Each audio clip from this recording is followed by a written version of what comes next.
All right. Make sure this thing is locked in.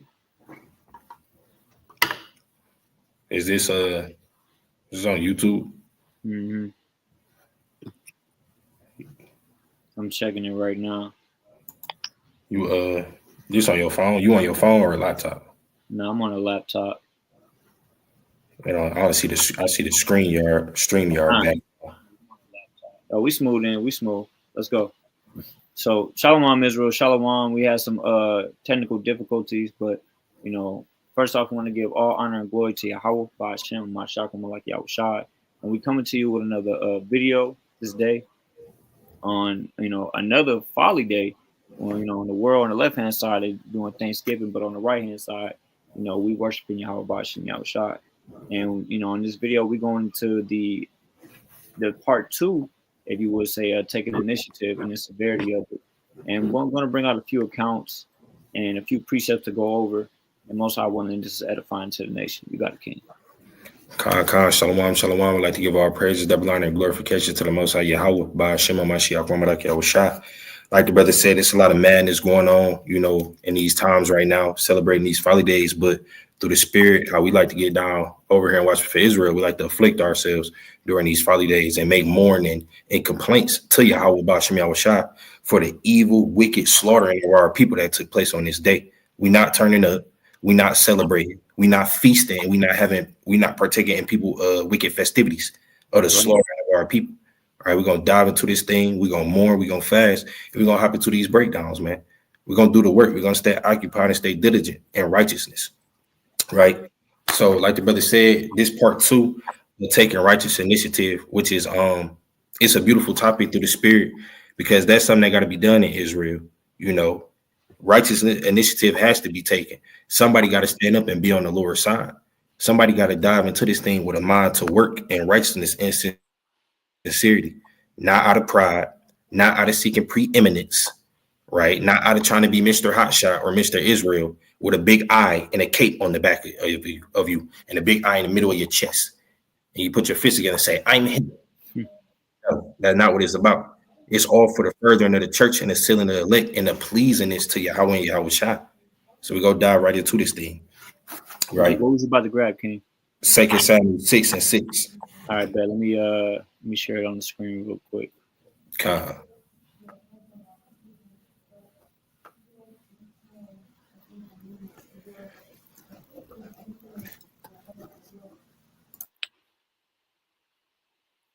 Salakia. All right, go ahead, King. Bring it out. God, this is the book of 2 Samuel, chapter 6, and verse number 6. It says, what? And when they came to Nachon's threshing floor, Uzzah put forth his hand to the ark of God and took hold of it, for the oxen shook it. And the anger of the Lord was kindled against Uzzah, and God smote him there for his error. And there he died by the ark of God. And David was displeased because the Lord had made a breach upon Uzzah, and he called the name of the place Perez Uzzah to this day. And David was afraid of the Lord that day and said, how shall the ark of the Lord come to me? So David would not remove the ark of the Lord unto him and to the city of David, but David carried it aside into the house of Obed-Edom, the Gittite. It says, in the ark of the Lord continued in the house of Obed-Edom, the Gittite, 3 months, and the Lord blessed Obed-Edom and all his house. So the reason why I bring this out through the spirit, because when it comes to the fact of taking righteous initiative, like it tell you in Haggai 1:7, you got to consider your ways. All initiative that you take might not be the initiative that the Lord really wants you to take, to be honest. I mean, you would think in your mind, if the Ark of the Covenant is about to fall, try to catch it, try to stop it, whatever. But in all actuality, if you're not one of the sons of Aaron, you have no business doing this. All right, that's the truth of the matter. Okay, so every initiative that you take, you gotta consider your ways. Can you bring that out in Haggai 1:7? I'm going real quick. And that's why you prepare your work without, then you execute, like it tell you in Proverbs.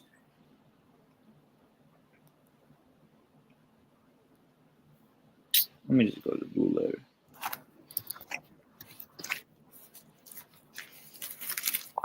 the book of Haggai, right? Chapter 1 and verse number 7. And it says, thus saith the Lord, consider your ways.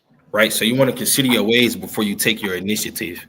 You know, now some moments you may have to do a think fast moment, but even in that moment, you still got to make sure it's the right thing and what's truly pleasing. And Isaiah, how about Shemiah Shah? I'm not a Levite. I'm not one of the sons of Aaron. I'm not touching it. You know, lest the Lord, smite me like he did to Uzzah. Right now, in that moment, Uzzah probably felt like, yeah, I'm the man. Well, he probably didn't think I'm the man, but he probably, this is a serious moment. In the Ark of the Covenant, that's a very precious instrument, to the Israelites and to the Most High. But the point is, you want to consider your ways before you actually take initiative in this truth, because it could be for the best or it could be for the worst. It could be for the increasing of you or it could be for the downfall of you. Right. So before you take initiative, you want to make sure that it's righteous initiative, and you want to make sure that it's nothing that, would jam you up on the back end. So you want to consider your ways before you dive into this thing with whatever initiative that you bethink yourself to take, because you had the account in I believe that's Leviticus 10 with I forgot their names, but they went to go offer sacrifice, and the Lord didn't want them to do that. Let me get that real quick. It's Leviticus 10. I believe it's starting at verse 1. Yep, starting at verse 1. Leviticus 10 and 1. This Nadab and Abihu. I was thinking that in my head, but I thought I was wrong. Yeah. Nadab and Abihu, they got killed, roughly paraphrasing this account, because they went to offer fire before the Lord. And that it wasn't their office to do so. That's right. It says what? Verse Leviticus 10 and 1. And Nadab and Abihu, the sons of Aaron, took either of them his censer and put fire therein and put incense thereon and offered strange fire before the Lord, which he commanded them not. So they offered strange sacrifices to the Most High, and it was deemed strange because this is something that the Lord didn't command them to do. So if the Lord don't command you to do something, if you don't put it on your spirit to do something, then you can't just move out of bounds. You just kind of doing your own thing at that point. So it's certain levels to taking righteous initiative. One, you want to make sure you're not moving out of your league, like Uzzah. He's not a Levite. He's not a son of Aaron. All right. Two, you want to make sure that you're not doing something that the Lord didn't even command you to do. All right. The Lord bringeth one up and setteth one down. So the Lord does these things. So when you want to take initiative, you got to be very circumspect about what you're getting yourself into. Because this fire was considered strange. All right. This was strange fire because they doing something that's not commanded them to be done. But you got it, King. Let me grab this account real quick. The book of Tobit, 2nd chapter. Right. I was meditating on this week. So it's the book of Tobit, chapter 2, and we're going to start at verse 1. And it says, now when I came home again, and my wife Anna was restored unto me with my son Tobias in the feast of Pentecost, which is the holy feast of the 7 weeks, there was a good dinner prepared me, in the which I sat down to eat. So obviously, in the context, just Tobit is concerning the feast day, and they about to get comfortable, about to enjoy themselves, have a mighty feast, right? Verse 2. And it says, when I saw the abundance of meat, I said to my son, go and bring what poor man soever thou shalt find out of our brethren who is mindful of the Lord, and lo, I tarry for thee. And this is the point I wanted to bring out. So it says, when I saw the abundance of meat, Tobit could have sat there with what he already had in his meat and his portion, and just could have just been content or been on it and said, I'm gonna just worry about myself and my family. Nevertheless, he had care, and he had the content to actually look after and look towards his people. But of course, those who is mindful of the Lord, because obviously a lot of our people, even to this day, they don't really care for Yahweh Bashim Yahushai. They don't really care for the words of the Lord, the commandments. It's displeasing unto them. It is actually grievous. When 1 John 5 and verse 3 tells you that it's not grievous, it's grievous unto the wicked. Why? Because they find an excuse according to his will. But it says, but what poor man soever thou shalt find out of our brethren who is mindful of the Lord, and I tarry for thee. And that's our spirit we must have in these last days, especially when we go out into the highways and byways, especially you men. You're looking out for those who have a mind for the Lord, who want to keep the commandments, who want to learn more about Yahweh Bashim Yahushua, about the nation of Israel, who we are according to the Bible, according to history, prophecy, and archaeology. All these things, they matter. And, this is the initiative that of course, us men need to be more strongly on in these last days, because who else do you have for our people? You know, the politicians, they're not caring about you. And the local governments and whatnot, they're not thinking about you. Your hoods look the same. You know, so who out there is for you and the status of your people and your kinsmen, right? Well, you got a king. Actually, no, let me grab this one account real quick in the book of Ecclesiastes. I was meditating on this week, right? Because the level of wisdom that brothers hold in these last days is not something that should be locked up. That's going into that talent, which I wanted to bring out in Matthew the 25th chapter. You can't just be hiding your talent like it's just nothing. Oh well, you know, Yahweh shall not really putting in the work, and you know, why should I? So, you know, it's that one wicked man with that one talent that buried it, right? And then the Lord judged him at the end of that account in Matthew. I want to say 18 on down, 25, 18 on down. So let's go to this. It's the book of Ecclesiastes, chapter 9 and verse 14. And it says, there was a little city and a few men within it. And there came a great king against it and besieged it and built great bulwarks against it. Now, verse 15, now there was found in it a poor wise man, and he by his wisdom delivered the city. Yet no man remembered that same poor man. So you may have a certain amount of talents, wisdom, and gifts that the Most High has bestowed upon you, but you know you may not think yourself as highly as you know you may want to be. You may have issues with anxiety, issues with doubt, plagues, even depression at times, because you may not feel like you're on the level of where you think you should be in your mind. Nevertheless, it's incumbent upon us to take the initiative. Why?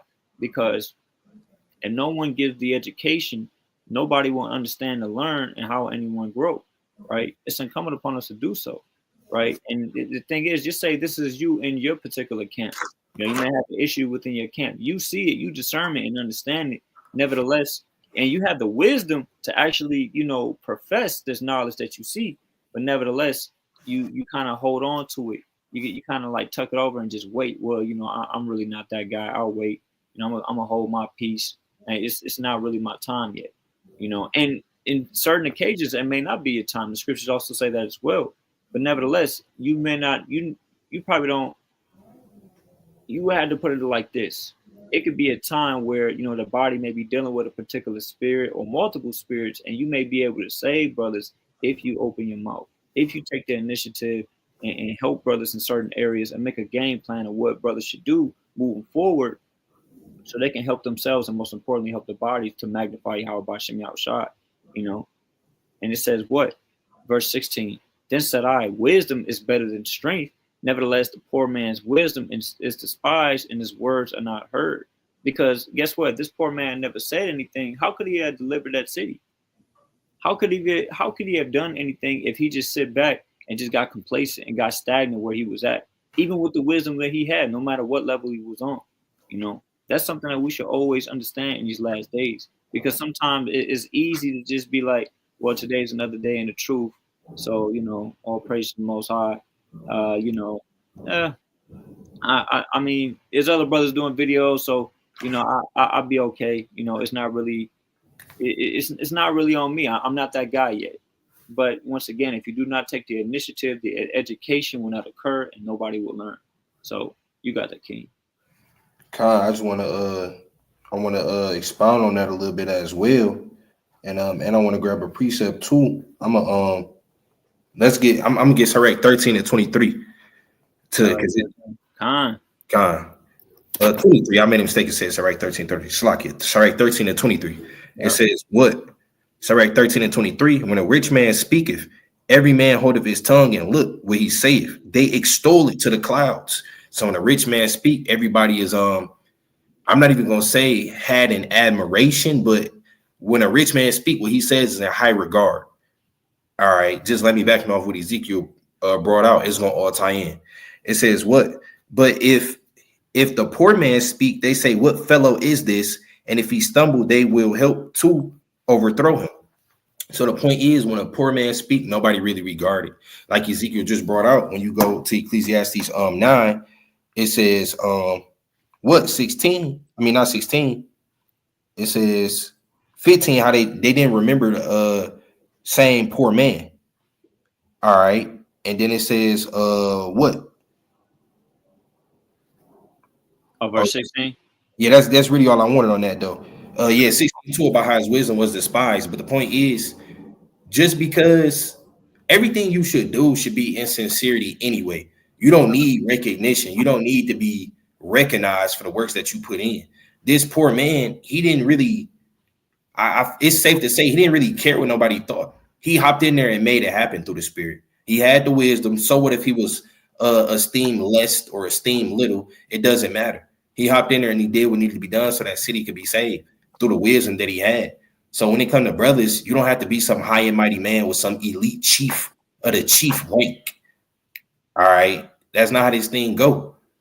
You know, what's right is what's right and what's wrong is wrong. So when you taking righteous initiative, you got to make sure, of course, you're doing everything in sincerity and humility. And when something need to be done, you got to hop in there and do it. You got to make it happen, unless the city be smitten and overthrown. All right, you can't be so dang on bashful. You see a brother smiting another brother, and you just, oh, I just started a week ago. Mhm. What do I do? Nobody knows me. Nobody respects me. They ain't nothing. No, brother, go stop him now. All right, go de-escalate the situation and detain one of the brothers. All right, just giving an example. But the point is, just because you don't get the recognition that you may think or so-called want, that don't mean don't do the right thing. Recognition don't matter. They despised him. He was a poor man. Who's this guy? So just like it said in Sirach 13 and 23, it say if the poor man speak, they say, what fellow is this? Basically, oh, man, who is this? Who is this? Who is this, man? Who's this guy? So you don't want that spirit to be upon you like, oh, I'm just a poor man. They won't listen to me. You know? And so what if they don't listen to you? So what? It tells you straight up and down that they despised him. So it don't, so what? So the recognition, that don't matter. So what if you're not recognized? Or so what if, yeah, man, that's just what it is. So what if you're not recognized for your deed or whatever? Just do what's right out of a sincere heart. It's all right, 5 and 11. You want to let your life be sincere. The recognition of man don't matter. So what if men despise you? As long as you did the right thing and took righteous initiative, that's all that matters. You're not going to always get attention or recognition, or people not going to esteem you to be on some great level. So what? It don't matter. Gideon felt the same way. When the angel put up on him, he said, look, I'm the least in all my father's house. Oh. I'm nobody. No way Israel going to be saved by my hand. Oh, little old me. So what? The Lord could work his work through anybody. All right. From the least to the greatest. All right. And that's how the Lord get down on this thing. So don't worry about the status or the rank that you may or may not have. So what? Don't matter. What's right is right, wrong is wrong. We seen what happened with David. David, so-called, he didn't have rank when he slew Goliath. He didn't have rank. He wasn't king of Israel. All right. He wasn't even one of the biggest out of his brothers. He was the least. Beautiful countenance and a little guy. Taking care of the sheep. All right. He wasn't top guy in Israel. All right. Look at Elisha. Elisha got exalted. He wasn't all that in a bag of chips. All right. Look at these mighty men that have a name. I just read Nehemiah, the 3rd chapter. None of those people that was named was just king of Israel and all this and that. This was people and their families that got shout outs for helping build the temple. You think they gave a damn about some recognition or some rank? They said, look, the wall's jammed up. Somebody got to get in there and do this thing. And they got in there and did it. So the recognition don't matter. The rank don't matter. What matters is you doing things out of a pure, sincere heart and doing what's right by Yahweh Ba'ashem Yahushua. That is what matters. Also, just to let me back off what you said, even verse 17 is, very, very prevalent, because what does it say? It says the words of a wise man are heard in quiet more than the cry of him that ruleth among fools. And, obviously we have that wisdom. We have the wisdom, knowledge, and understanding of Yahweh Ba'ashem Yahushua, and we profess that week in and week out as we go out into the highways and byways. And when it says that, guess what? It says that when you go to verse 15, it says that poor wise man deliver that city. When you go out, that's us through the spirit. We delivering that city. We delivering, Israel, Yasha Allah. That's right. At the end of the day. So it's not something that you should always take lightly. Back to what the brother said, even in Sirach, the 13th chapter, when the rich man speak, when you hear, LeBron James speak, when you hear Donald Trump, Elon Musk, all the so-called rich men and athletes of this world on the left-hand side, guess what? Guess what? Oh man, what did you say? That was so deep. You know, uh, it's like what Kevin Gates. oh man, Kevin Gates. Oh man, he understood. Ain't he from the hood? Oh my goodness. Yeah, I could relate. I went through that. I did that bid. He did too. I know. I went through that same thing with that girl. That man, he right on that. He's spot on. But the thing is, when us Israelites say the same thing, due to wisdom and the spirit and power of Yahweh Bashim Yahushai, we also go into the scriptures to prove it, but nevertheless, it's lightly esteemed among men. But that's why Yahweh Shai said this. I just want to grab this quick precept in the book of Luke, Luke 16 and verse 15, because was highly esteemed among men is lightly esteemed in the face of the Most High God. Let's grab this real quick. It's the book of Luke, chapter 16 and verse 15. And he said unto him, Ye are they which justify yourselves before men, but God knoweth your hearts. So the Most High knows all of your thoughts, all of your hearts, all your reins, right?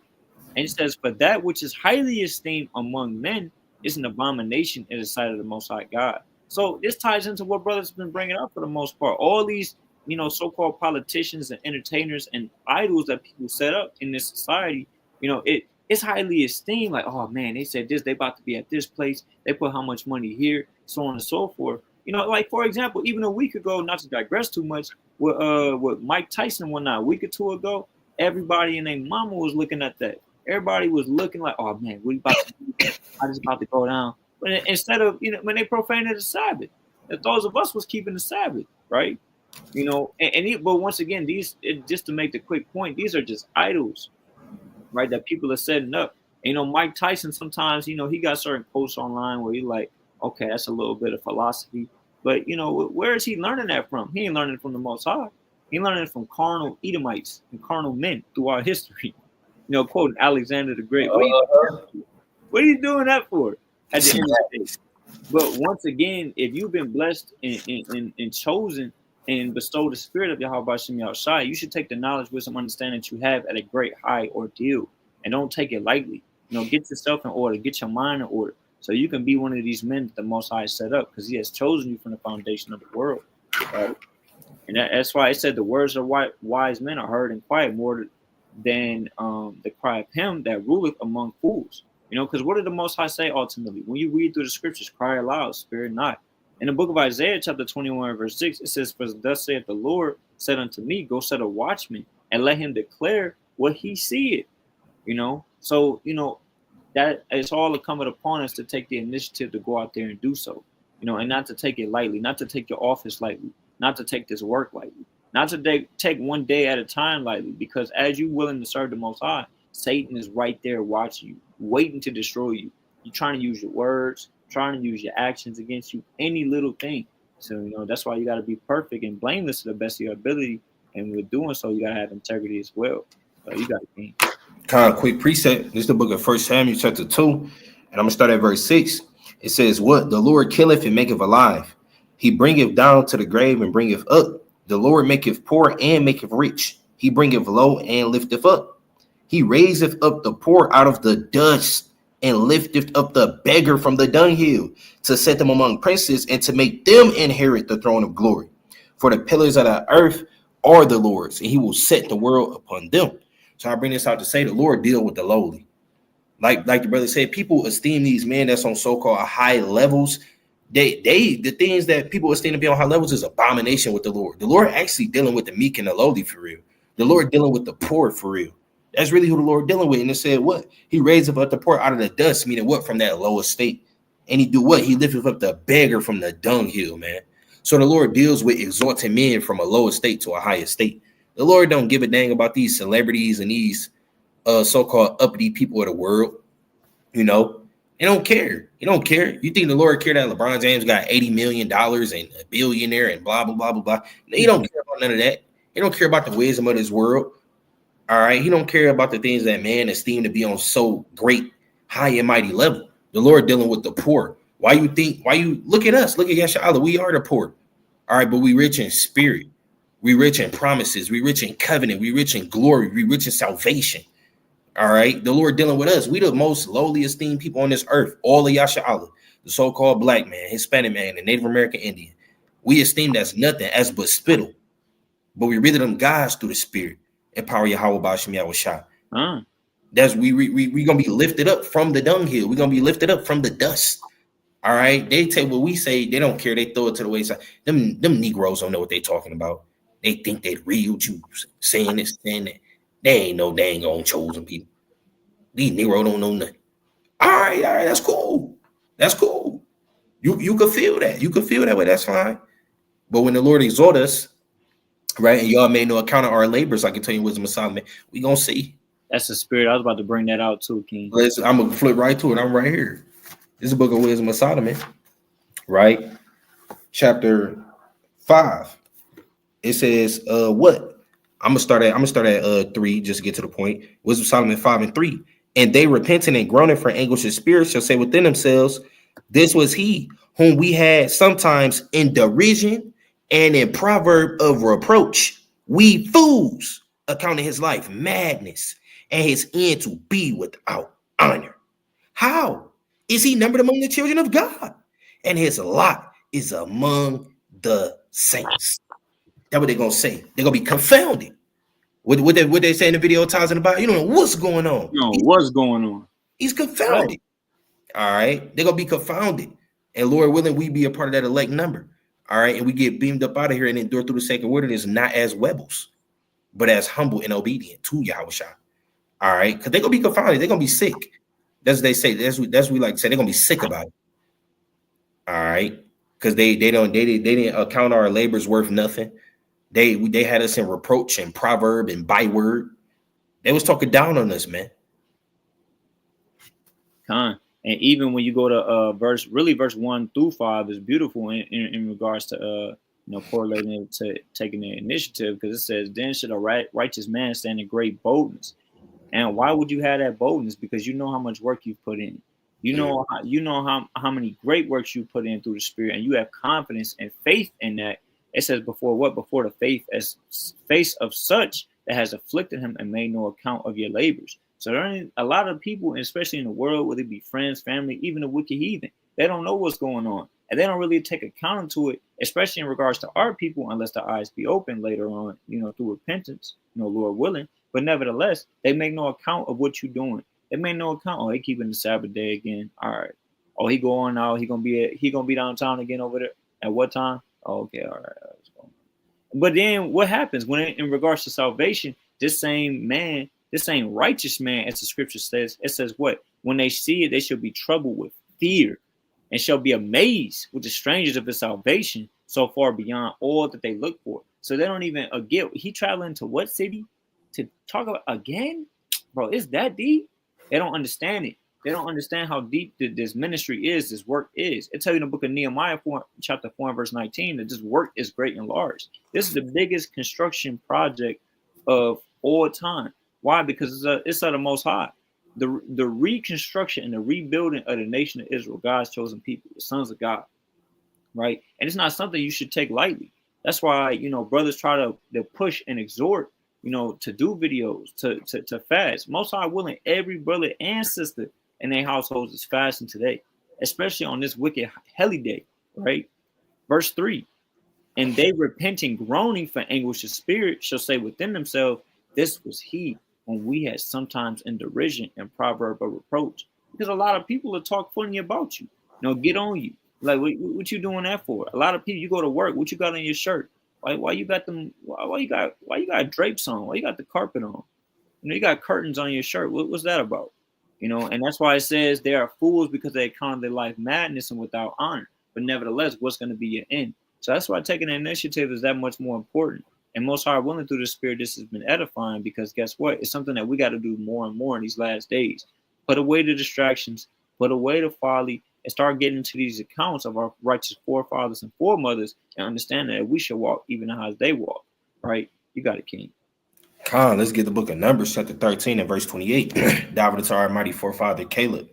Because a lot of the time, sometimes you got to take that righteous initiative in the midst of a heated moment. All right. a brother may be spewing folly out his mouth, trying to weaken the faith of the camp, and that's an intense moment right there. And it may be difficult, but you got to be the brother that hop in there and say, "Look, hell no, that's madness. All right, cut it out. Now, look here, Cap. Yes, we can do this. All right, you got to hop into that thing. You got one brother trying to weaken the faith, and then you got to be that brother that come in and take that righteous initiative and cut it to him and tell at a minute in seat of authority, and yes, we can do this. All right, and that's what we're gonna dive into with the count of Caleb. And you got to do this in righteousness, of course. It says what? Numbers 13. I'm gonna start at 28. Really, this whole thing, 26 all the way on down, but I won't be too long-winded. Numbers 13 and 28. It says, nevertheless, the people be strong that dwell in the land, and the cities are walled and very great. And moreover, we saw the children of Anak there. So these are the spies that went out to go spy out the land, and they bringing back the report after they went to go spy everything out. And this is what this basically what they got to say. The people, they strong that dwell in the land. Woo woo woo. It says what? Verse 29. The Amalekites dwell in the land. So they said the children of Anak dwell there. The Amalekites dwell in the land of the south, and the Hittites and the Jebusites and the Ammonites dwell in the mountains, and the Canaanites dwell by the sea and by the coast of Jordan. All right, so he let them know these are all the people that surround, that's near us and whatnot. These are all these different people, these heathens, these nations. It says what? Verse 30. And Caleb stealed the people before Moses and said, let us go up at once and possess it, for we are able to overcome it. But the men that went up with him said, we be not able to go up against the people, for they are stronger than we. And they brought up an evil report of the land, which they had searched unto the children of Israel, saying, the land through which we have gone to search it is a land that eateth up the inhabitants thereof, and all the people that we saw in it are men of great stature. And there we saw giants, the sons of Anak, which come of the giants, and we were in our own sight as grasshoppers, so we were in their sight. So this is the report. And when you read verse 26, they start off telling you, look, this land is flowing with milk and honey. It's good. They buttering it up. Probably got Jake excited. Oh, yeah. And then this is what they turn around and do. All these people are around us. The sons of Anak, they're giants. All right. They start overthrowing the congregation. You got men scared, probably, damn trembling, knees clacking together, shaking. Oh, man. It sounds good, but we can't do it. And then you had the mighty Caleb that said, man, we can overcome it, man. What y'all talking about, man? Man, we got this. All right. And you see how Satan, the adversary come in. Caleb coming in trying to strengthen the people and say, yeah, look, we got this. And then the other people come back on the back end. No, we don't. No. Trying to come up with every excuse. All right. So you got to be like Caleb and stand 10 toes down in righteousness in the midst of adversity, man. Right? This is how you got to be. You got to take righteous initiative. We kind of go to our normal camp spot. Brother kind of say, we can't teach right here anymore. It's starting to get hot. All right, brother, this will come with this thing, brother. Where else we going to go? All right. Kind of say, look, a brother kind of say, look, it's dead over here. Brother, it's fish swimming everywhere. Yeah. What you talking about? Yeah, we ain't going to talk to nobody today, man. Brother, do you not see these thousands of Jakes, brother? All right. You got to hop in there and say, look, man, we got this, man. Exactly. All right. You kind of got a scoffer come up. You got brothers standing behind. What are we going to say? We can't handle him. He's a level 1,000 scoffer. Brother, we got daggers, brother. All right. We got all the cuts we need, brother. Brother starts sweating. Oh, my gosh. What if he cuts us? He starts sweating. Damn lip get all sweaty. We can't handle him. This is 2-level scoffer. Call Naquam now. Brother, can't do that, brother. No, brother. Call Naquam. Somebody get one of the captains on the phone and give us the answer. No, brother. All right, we got the answers right here. Give me the book. All right, we gonna get busy, man. All right. You got brother kind of sweating, his lips quivering. This is the book. Brother, speak like a man. All right. Bring it out strong and mighty. All right. Hey guys, where's Yaradan? Brother, he on the way, brother. We gotta handle this, brother. All right. You better pull out them daggers.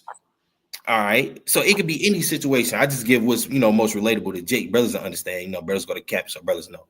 All right. And we not backing down, man. We don't give a damn how tall they seem. We don't give a damn if they giants, sons of Alexander the Free. We don't care.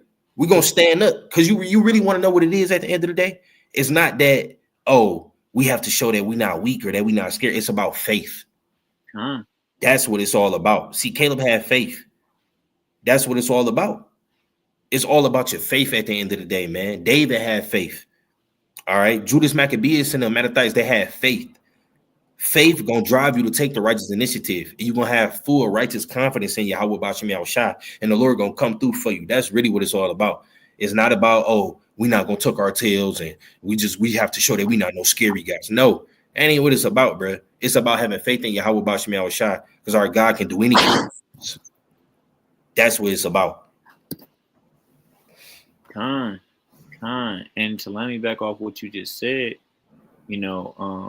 as sometimes, especially in this truth, you may see, you may not feel that you up that level. There's other brothers, so you're like, I might get confounded. I'm not ready yet. I don't know if I'm ready to teach. I'm not ready to fish. I haven't really talked to people like that my whole life, so I don't know if I'm ready to. I can't really. I'm not really as eloquent as this brother. I can articulate myself like this other brother in this camp. So I might as well just hold my talents. But nevertheless, at the end of the day, you can't let that stop you by any means necessary at all. As a matter of fact, so you gotta have that righteous initiative at all times, and always have that fight to that faith, Salaki, to fight those thoughts that's plaguing you, because that's ultimately a demon, right? So let me grab this real quick. I'm about to go to the book of. I'm about to grab a few precepts. As a matter of fact, give me 2 seconds. Sorry. It's the book of 1 Timothy, right? Chapter 6 and verse number 12. And it reads, it says, fight the good fight of faith and lay hold unto eternal life, whereunto thou art also called and has professed a good profession before many witnesses. So, you got to fight the good fight of faith in this thing. You can't be lackadaisical. You can't take it one day at a time. Well, this week, this brother brought it out. This week, these brothers did this, but I haven't been able to get in there, so I'll wait a little bit longer. No, you gotta have. It tell you that every man is going to be judged by their works. And what are your works in this thing? Brothers always and leadership always bring this out.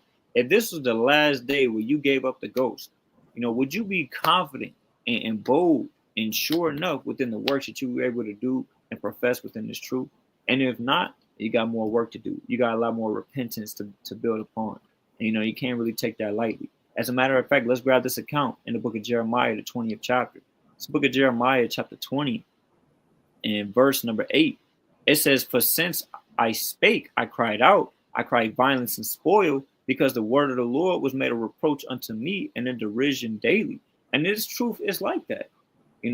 Of course, you got the sure mercies of the Lord, his mercy endure forever. But then you also have a lot of rebuke, a lot of reproach, as well as a lot of woe and destruction. It tells you what was a book of Ezekiel chapter 3 and verse 1. It's sweet to the taste, but bitter in my belly, because and that's what the scriptures do to you ultimately. As soon as you start to tell the truth, guess what? You start to create more enemies. A lot of people start to look at you differently. Am I your enemy because I tell you the truth? Galatians told you that. 4th chapter, verse 9. Then I said, I will not make mention of him nor speak anymore in his name, but his word was in my heart as a burning fire, shut up within my bones. I was weary with forbearing. I could not stay. And that's where every last one of us has to be within this truth each and every day. Take the initiative, whether it be on social media, whether it be outside with brothers at our camp, so on and so forth. You can't stop talking about this truth. You can't stop talking about these accounts. You can't stop talking about the prophecies and what's to come and what's happening on the earth right now. You can't keep that in there. And you can't keep that in your mind. What is the point of the Most High filling you with the Spirit and you just holding back that talent and be like, well, the Lakers game is turning on tonight. I got 4 chapters in, but there's nothing really happening on. Russia is. They say, what about the nukes? All right, okay. Well, I got a little bit more time, just one more day. But that could be the day where you could have got a little bit more chapters in. It could have been the day where you scribed out a video or a breakdown. I said scribed out a video, or made a video and scribed a breakdown. It could have been a day where you either met up with brothers, start to get your spirits right, sharpen each other's swords, right? You can't just be sitting back and not doing anything in these last days. There's too much work to be done, right? And as a matter of fact, let's get this. Actually, no. Let's continue to read down before I get this next account. Verse 20, verse 10. For I have heard the defaming of many. Fear on every side. Report, say they, and we will report it. All my familiars watch for my halting. Meaning, there's a lot of people that's waiting for you to fall. A lot of people is waiting for you to stop. The spiritual demon Satan and Esau, and Esau is the physical arm of Satan. These other nations are the physical arm of Satan, and they waiting for you to stop. They can't stand that you out there. That's why they send agents to the camp. That's why they send people up there to test and see what you know. Your level of scholarship. How much you've grown through the spirit. Because it's like, damn, he put the bottle down, he put the weed down. And he don't have a woman on more. They can't stand that. They said, and they watch for my heart and saying, peradventure, meaning perhaps, he will be enticed, and we shall prevail against him, and we shall take our revenge on him. So there you got many people out there, even certain friends and family. They might be heavy scoffers within your life. Not every brother and sister's family is just straight demons, of course, but you may have that. And they waiting. It was like, yeah, I knew that was just a phase. I knew you really wasn't like that. You never did anything anyways in life anyway. So what made you think you was going to stand for that? These are the thoughts that plague certain brothers and sisters' minds, but nevertheless, that's how much stronger you got to be in the spirit days. If you understand certain prophecies that are to come, Jacob's trouble, famine of the word, the actual real famine, and World War III, so on and so forth, these things must always be on your mind consistently, constantly to lead this place, right? Praying day and night, like I tell you in the book of Luke, chapter 18 and verse 7 and 8. That the Lord may speedily avenge you. But nevertheless, if you're not doing that, you're going to be destroyed in this thing. You're not going to make it. You won't really even last. You're like that one seed in the parable of the sower in the book of Mark, the 4th chapter, and Matthew, the 13th chapter, where you endure for a time, but then, the pleasures and the cares of the lust of this world take you up out of there. And that's why you got to take the initiative, and brothers is harping on this as strong as they are. Because that's how occupied you have to be through the spirit in these last days. Let me get this last precept. It's the book of Acts, chapter 20 and verse number 28. It says, take heed therefore unto yourselves and to the flock of God, and to all the flock, over the which the Holy Ghost had made you overseers to feed the church of the Most High, which he had purchased with his own blood. So you got to take heed, meaning examine yourself, not just to yourself, but even your brothers and to all the flock. Meaning you have a third and a remnant, the elect, of hopeful elect of your people out there waiting to be resurrected and sealed. It says, over the which the Holy Spirit had made you overseers. I mean, you got to look over these people.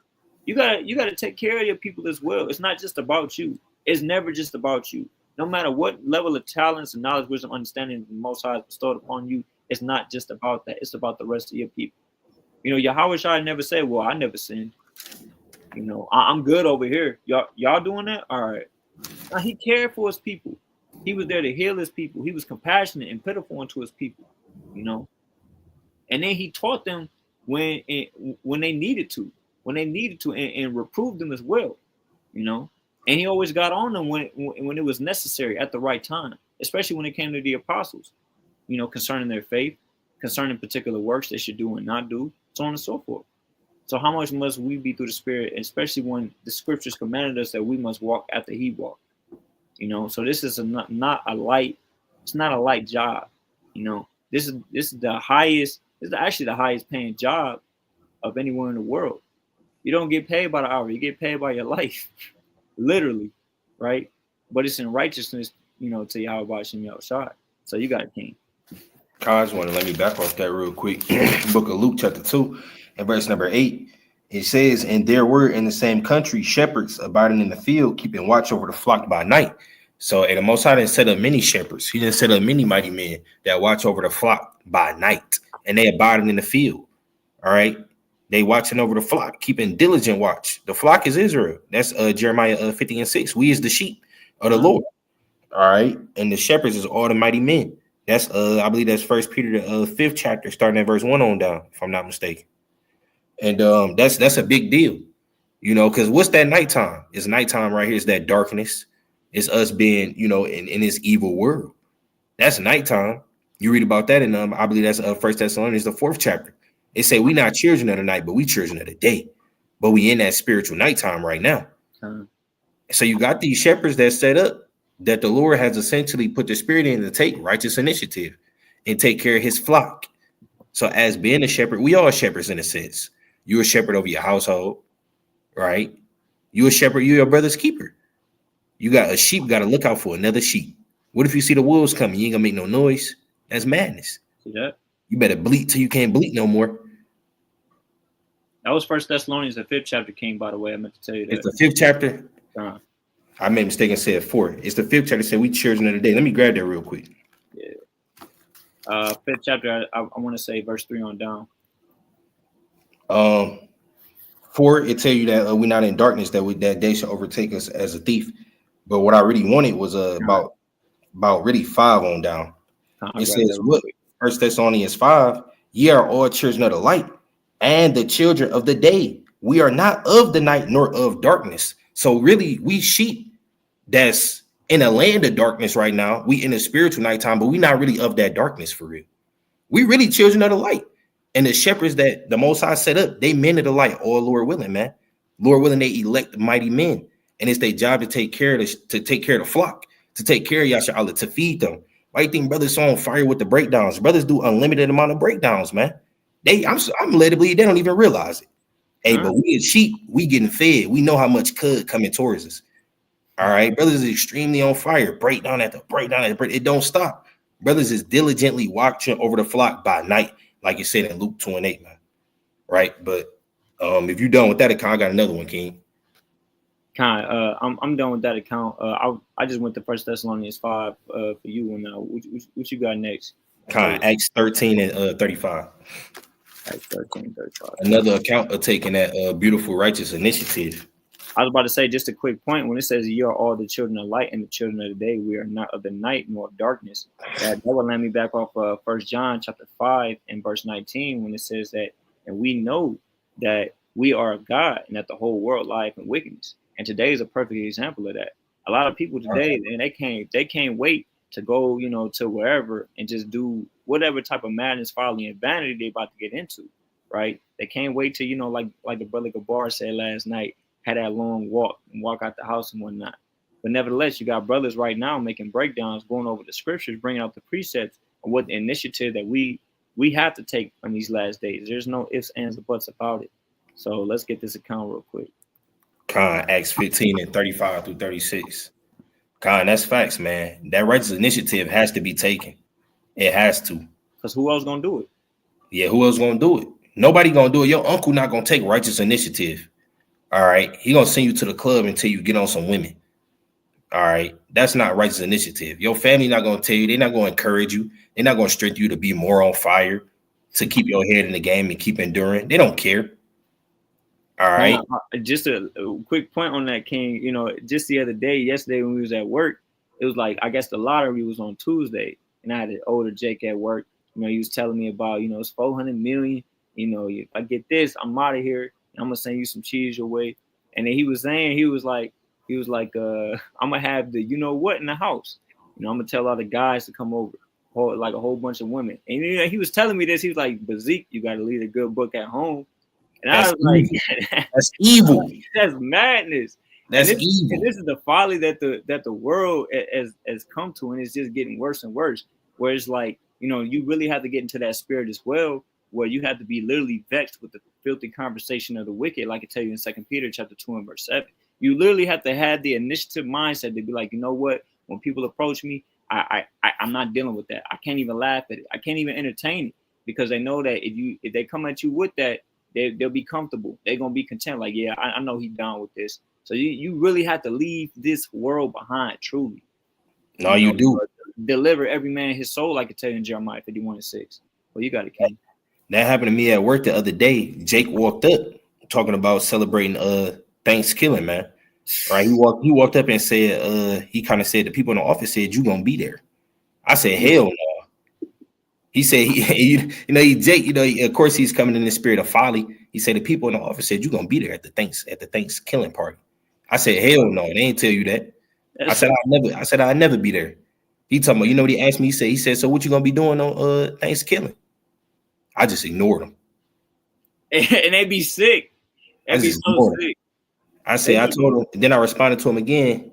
I said, I damn sure not eating no meal. I said, that's madness. I said, real talk, Jake. I said, you don't know this, but my granddad, Native American Indian, and my grandma. I'm like, bro, it would be such a foul disgrace to turn up and feast when my people got slaughtered, bro. Man. And I sent him, he gave me his number. I started sending him all the stuff on Thanksgiving, on all the evils that was going on, and Christmas too. See that? Jake be thinking this thing a game. Jake like to talk about women at work. Jake telling me about women. Hey, did you see her? I said, who? Jake over here lusting at the woman asked me, did I see? And they be confounded when I be like, what you talking about? I ain't even see nothing. They be like, what? No, I was never looking to begin with, my guy. And they mad that you didn't even want to see. Yeah, they mad though. Jake kind of look at me funny when I ain't trying to indulge in the lustful conversations. They kind of think Jake. They say Jake gay. They say this nigga must be gay. No folly. I be having Jakes on my side telling me that he like. They be like, oh man, you don't you gay? You don't roll like that. They be saying because I don't look at women all the time. I don't break my neck, so on and so forth. But you really have to hate iniquity in these last days, and it's like you really have to turn at who you were. That's the point of renewing your mind. How you gonna renew your mind and still have the same practices and still have the same habits and still had the same functions of what you used to do and who and what you used to be? You would never be changing. How does it says repent and be converted, but you never truly convert? You never truly change, because that's what the word means. So it's like, and Jake getting mad at you because unfortunately, not only have a lot of our people have not been shown, they don't even have the strength to want to do it because they like and love where they at. Yep. That was the Eve. It was an Eve at my job. She don't work there no more. She kind of said, yeah, they think you gay. They be chatting. This was Eve telling me this. She said, yeah, they think you gay. You know what I told her? I said, I don't care. I said, I'm not gay. I know I ain't gay. I said, I don't care. Because I don't like to, lust. We just gonna make it plain. I don't want to lust. I'm at work. I'm here to do my job, make my money, and go home. All right, take care of my family, bro. That's what I'm here to do. Okay, I don't care to lust after all the women. They kind of call me gay. I'll get persecuted a little bit. So man, I don't care. The Lord know what I am. Come on, that is madness. But this what happened. These are the type of the slurs and the slandering and the gossip when you choose not to follow the ways of the world. And I was kind of confounded. I said, that's madness. I never did nothing homosexual in my life. The hell? And then they want you to justify.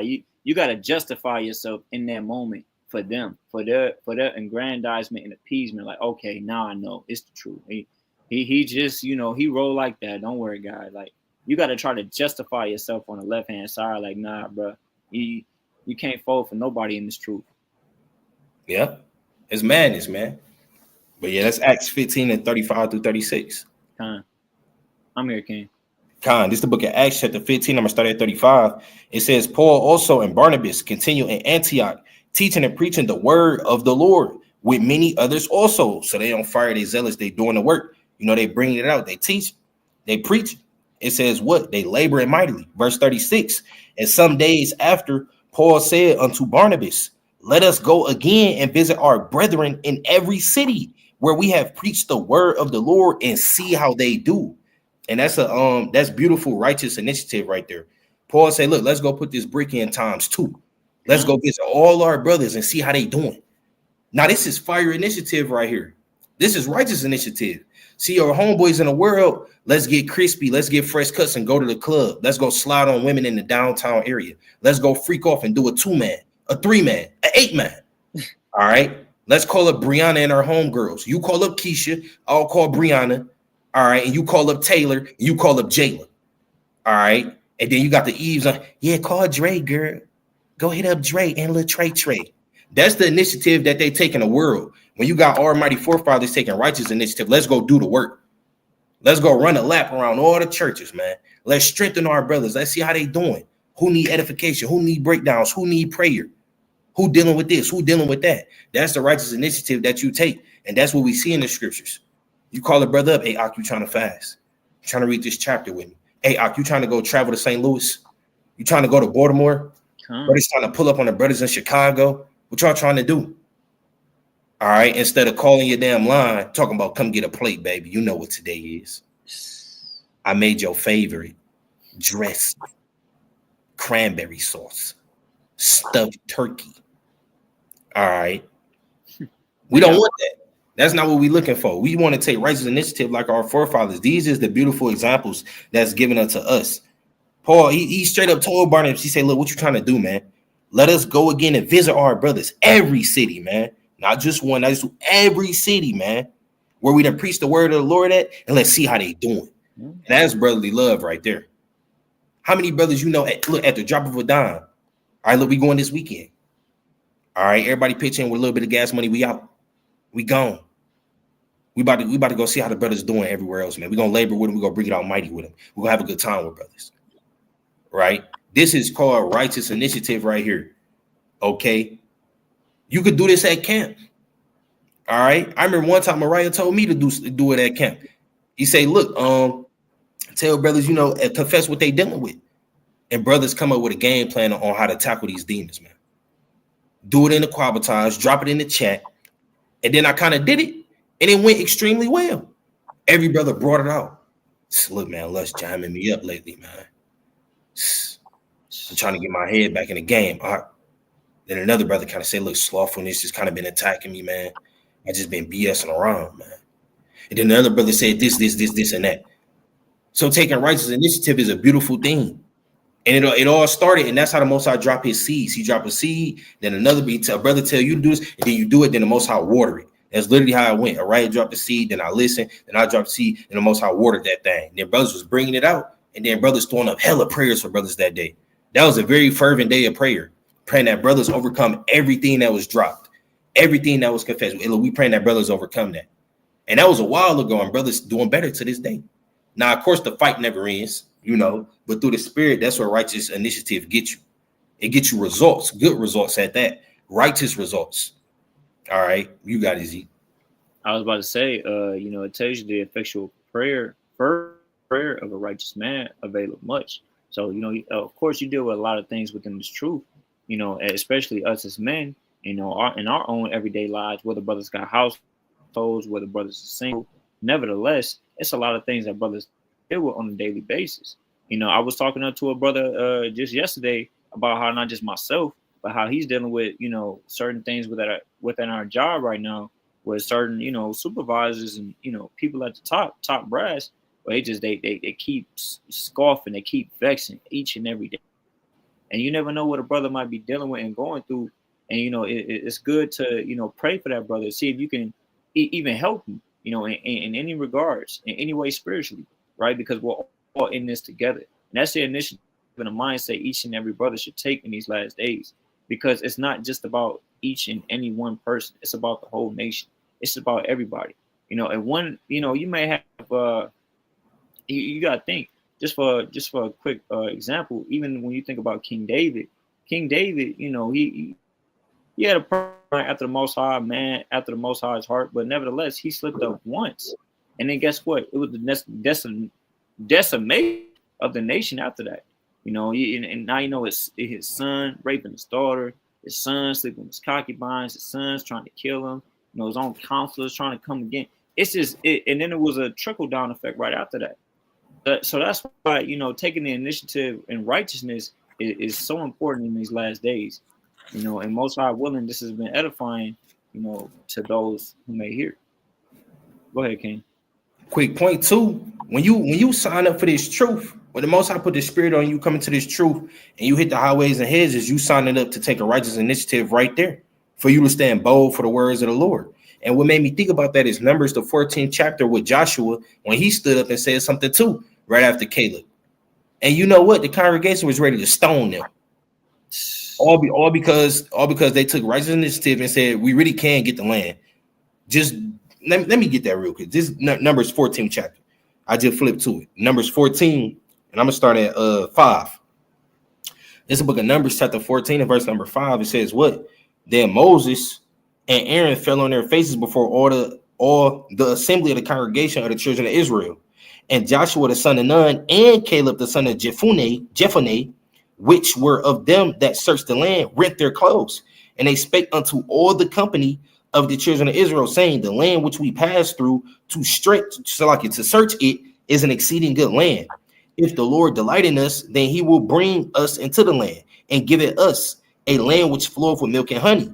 Only rebel not ye against the Lord, neither fear ye the people of the land, for they are bread for us. Their defense is departed from them, and the Lord is with us. Fear them not. So he taking righteous initiative to exhort the congregation, right after Caleb just did. All right. So when you sign up for this truth, to stand bold for Yahweh Bashim Yahushua, you taking righteous initiative. When you go out there, you prospecting week 1, you chiming in with brothers, right? You holding posts mightily, you taking the notes diligently, you increase, then you a soldier, you bringing it out mightily, shaking the hand against all manner of evil of the earth. You taking righteous initiative, and people gonna hate you for that. And you standing up preaching what's right. It says what? Verse number 9, I'm reading it again. Only rebel not ye against the Lord, neither fear ye the people of the land, for they are bread for us. Their defense is departed from them, and the Lord is with us. Fear them not. Verse number 10, but all the congregation bade stone them with stones, and the glory of the Lord appeared in the tabernacle of the congregation before all the children of Israel. So after he get finished exhorting them, you would think the typical thing is, yeah, Con, y'all right. Man, they say, look, we're going to stone them. All right. The whole congregation bade stone with stones, man. All right. And that's kind of how that thing went down. So when you choose to stand up for righteousness, that's going to be the reaction. Salakia. That's going to be the reaction. The world want to stone you. All right. And that stoning it ain't physical just yet. All right. It's more so carnal. It is carnal, but like what they words. They words of persecution. They words of doubt. Y'all like the Israelites. Y'all not the real Hebrews. All right. They stone you in various different ways before it actually get physical, and they want to behead us and, put us down, man. Right. So this will happen when you stand up for righteousness and you take righteous initiative. People going to dislike it. All right. And that's what happened when y'all signed up for this truth. When we signed up for this truth, the Lord put us in this truth. It was time to take righteous initiative. You could have rocked with the world and kept taking a wicked initiative, or you come into this truth and stand bold for Yahweh Bashim Yahushua and his son Yahushua. So when you come into this truth alone, that's taking righteous initiative. When you read throughout the Gospels with Yahushua, when you forsake your family, when you forsake the world, and you take up your cross and follow Yahushua, that's righteous initiative, right? Should get that too. Shoot. Put this in Matthew. What precept you grab? Matthew, I believe it's Matthew 12, I want to say. Take up his cross and follow me? No, not that one. That's in Matthew. That's in Matthew 11. Let me think this is the wrong one in Matthew.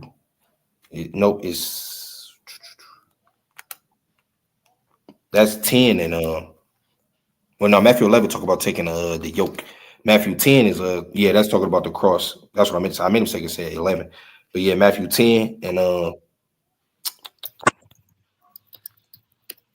you could start at this whole thing fire, bro. This whole thing fire. Literally the whole freaking chapter, bro. Yeah, I was about to say. I'm gonna start at 32. Matthew 10 and 32. It says, what?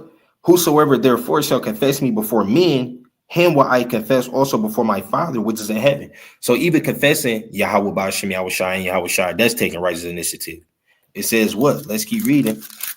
It says, but whosoever shall deny me before men, him will I also deny before my Father which is in heaven.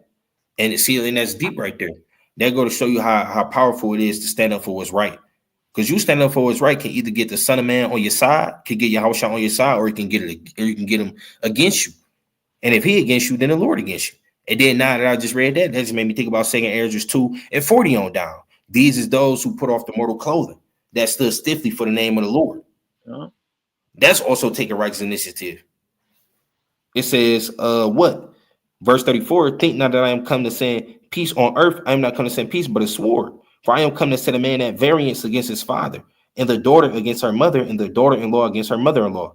And a man's foes shall be they of his own household. He that loveth father or mother more than me is not worthy of me. And he that loveth son or daughter more than me is not worthy of me. And he that taketh not his cross and followeth after me is not worthy of me. He that findeth his life shall lose it, and he that loseth his life shall, and he that loseth his life for my sake shall find it. So you putting away, not putting away your loved ones, but you esteeming Yahweh and Yahweh Shah above the very people that you love is taking a righteous initiative. You not turning your back on Yahweh Shah is a righteous initiative. You taking your cross, taking up the sufferings of Yahweh Shah, the reproach, the persecution, right? All of that is righteous initiative within itself. So righteous initiative, not even just doing things maybe amongst the body, it's you drinking of that cup. That is righteous initiative as well. The other one in Luke, if I'm not mistaken. The one you talking about, I already know. I was gonna bring that out, but Luke 9:23. I'll grab that quick. Yeah. Yeah. Luke 9:23. I got that bad boy highlighted.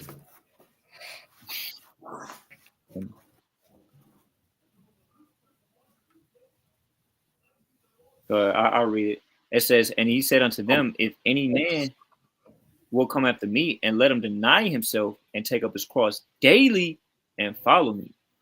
Well, I mean, I was gonna keep reading on down, but nevertheless, take up his cross daily. It's not something that you could just put off from day to day. Even we, tell Jake in the street, you got to make haste. You can't tarry. And put off day to day.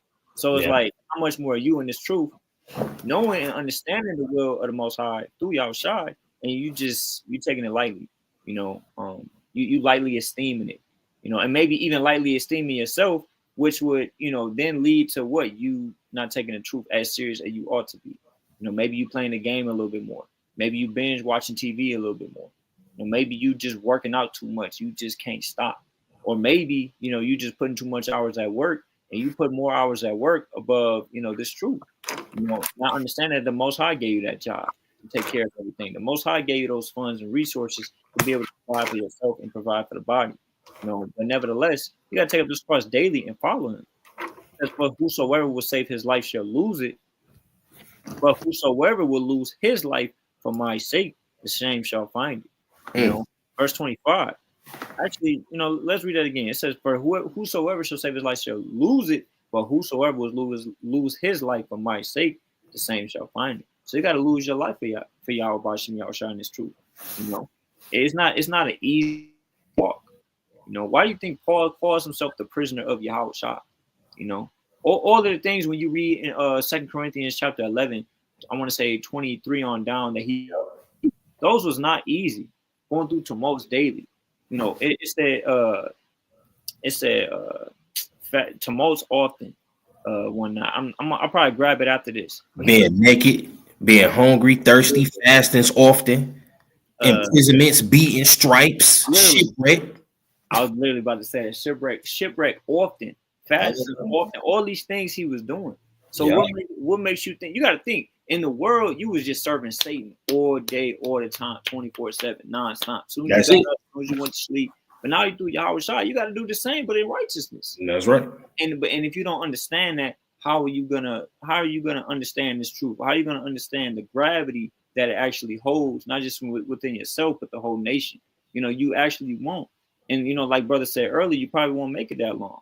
And that's not to put brother's spirits down or to talk bad and then he's sense of regard, but that's just how serious this truth is. It says, for what is a man advantage in the whole world and lose himself or be cast away? And you casting yourself away because you didn't take the necessary precaution and the steps and the adjustments to work on yourself. remove the spirits that you've been dealing with, the leaven that you've been dealing with. Certain things that keep pricking you in the heart, but at the end of the day, you don't do nothing against it. You don't fortify yourself in any ways. And then when you see another brother dealing with it, you just watch him. You don't call him. You don't say, well, how can I help? Do you want to read together? You want to pray together? You want to fast together? Like just anything, something, maybe even alms. Charity availeth above everything. Paul tells you in 1 Corinthians 13 chapter. You got a good job, but you don't help nobody. Or you got the time to be able to help somebody, physically in physical alms and other aspects, but nevertheless, you don't put forth that effort. So Yahweh is asking, you gain the whole world, but you're losing yourself ultimately. And I want to grab this last precept. I want to bring out, and it's the last precept I got right now. I was meditating on this earlier, and of course, brothers know this precept because we bring it out on the highways and byways. But I want to bring this out nonetheless. It's the book of Matthew, chapter 19 and verse 16. I said 20. It says, and one came and said to him, good master, what good thing shall I do that I may inherit eternal life? So, you got a brother asking Yahushua, what shall I do so I gain eternal life? Right? Verse 17. And he said unto him, why callest thou me good? There is none good but one, and that is God. But thou wilt enter into life, keep the commandments. And he said unto him, which? Yahushua said, thou shalt not do murder, thou shalt not commit adultery, thou shalt not steal, thou shalt not bear false witness. So, so on and so forth, roughly paraphrasing, we understand this account. Yahushua is going over these are the requirements and the prerequisites of what gives you eternal life, right? Let's get down to the point. Verse 19. Actually, no, verse 20, like context. The young man saith unto him, all these things have I kept from my youth up. What lack I yet? Yahushua said unto him, if thou wilt be perfect, meaning, okay, he trying to justify himself. Now I've done these things. What else am I missing? What else can I do? What else could I, help in each or in any area that I can, so to speak, right? It says, go and sell what thou hast and give to the poor. And give to the poor. Meaning it's not just about you. You got to think about your people as well. And then what else does he say? He said, and thou shalt have treasure in heaven and come and follow me. Because what did Yahweh tell you ultimately in Matthew the 6th chapter? He said, set your treasures in heaven, roughly paraphrasing. And you also got to come and follow him. To follow Yahweh to do what? You got to do more than just what you have right now. And what's it called? Let's finish this account out. Verse 22. When the young man heard me, he went away sorrowful, but he had great possessions. So, understand that it's not only about you, but it's about your people. Also understand that you got to take more initiative than you ever have in your life. Why? Because the ministry is there's more work always to be done. There's more work even within yourself that you got to take care of. Because guess what? This man thought he was justified in his own eyes. But when it came down to it, Yahushua cut him. Yahushua said, like, look, like, this is something that you can do. This is something that you can really, you could really do. And then you come follow me, and you're part of this work. But nevertheless, the man, he didn't want to. He liked where he was at, the level he was on. And, Lord willing, brothers and sisters, we can be that way as well. So you got it, King. God, let's get First Maccabees, the 2nd chapter. Fire. One of the most fire chapters in the whole book. I ain't gonna lie.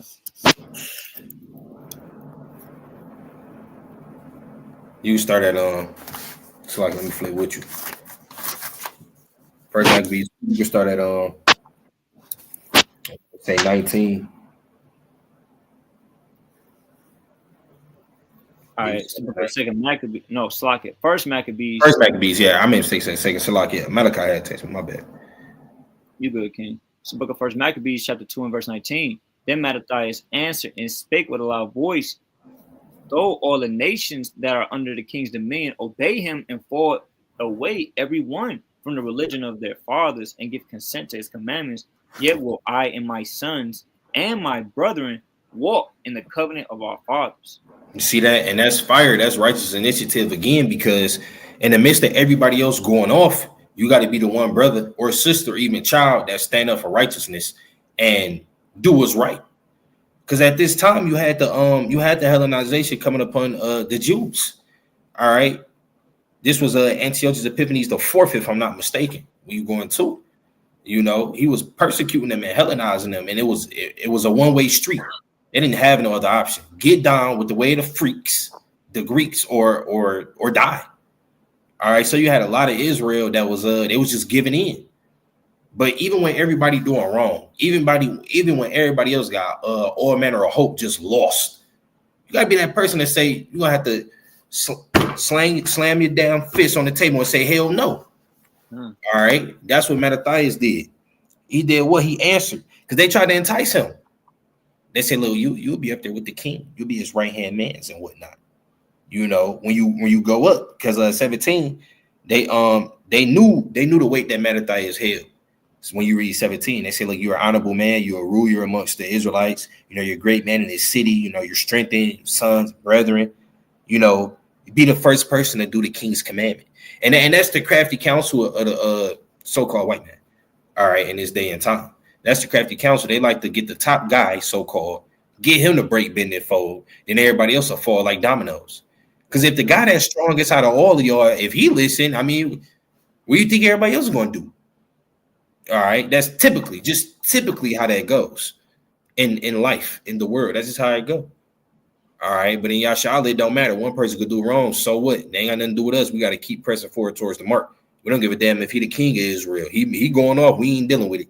But usually that's how I go. So as the ruler of the people is, so as the ruler is, the people is as well in Sirach 10. All right. So the spirit that the ruler move in, the people behind him gonna move in the same spirit. When he do, they gonna do. If they off, he gonna be off. That's usually how it go. But Mattathias, he said, "Look, I'm not doing that." It says what in 18? Come first and fulfill the king's commandment, like as all the heathen have done, yea, and the men of Judah also, and such as remain at Jerusalem.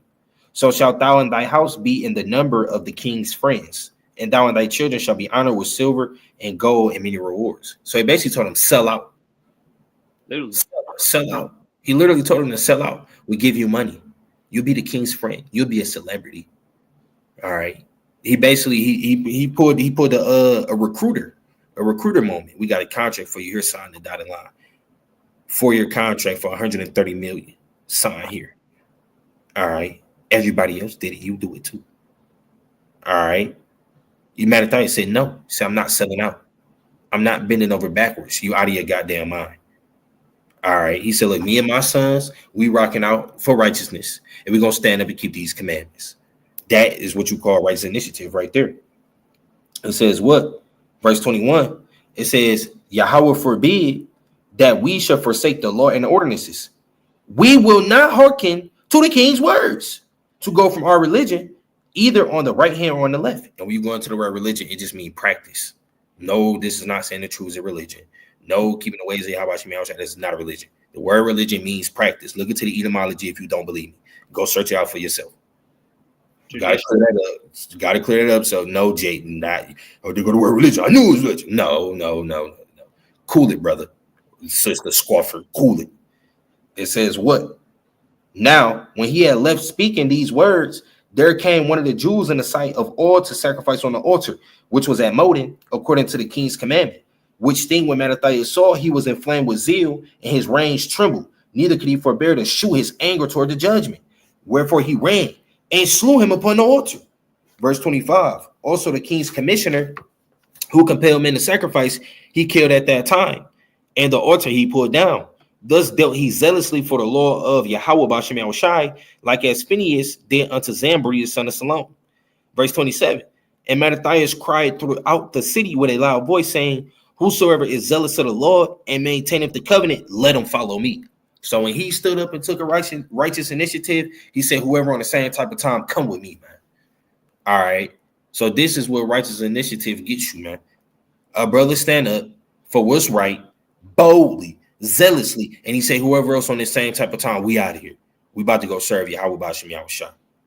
That's righteous initiative, and that's the effect that it can have, because many people followed him.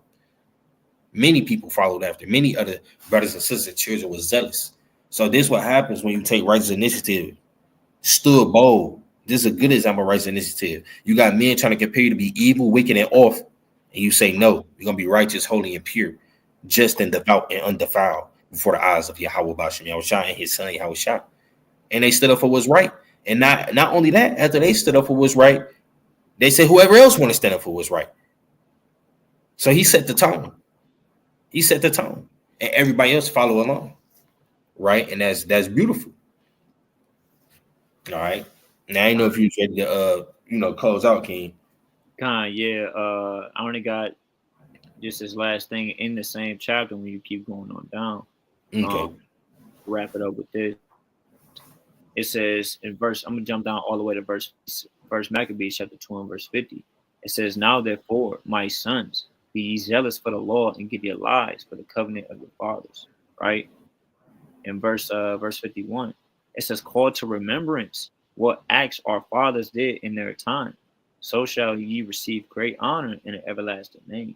And that's what brothers is really going for in these last days. We trying to have, obtain the kingdom of heaven, spiritual bodies, an everlasting name, ruling over one city, 10 cities.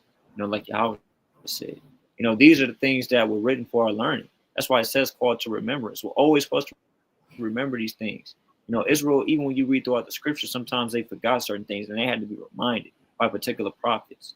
Remembering these things. Remember the law of Moses. Remember Moses, my servant. Remember what Elijah did. Even when you go on down, you see that Matthias reminded his son of all the valiant acts from Abraham all the way down to, I want to say, Samuel, David, so on and so forth.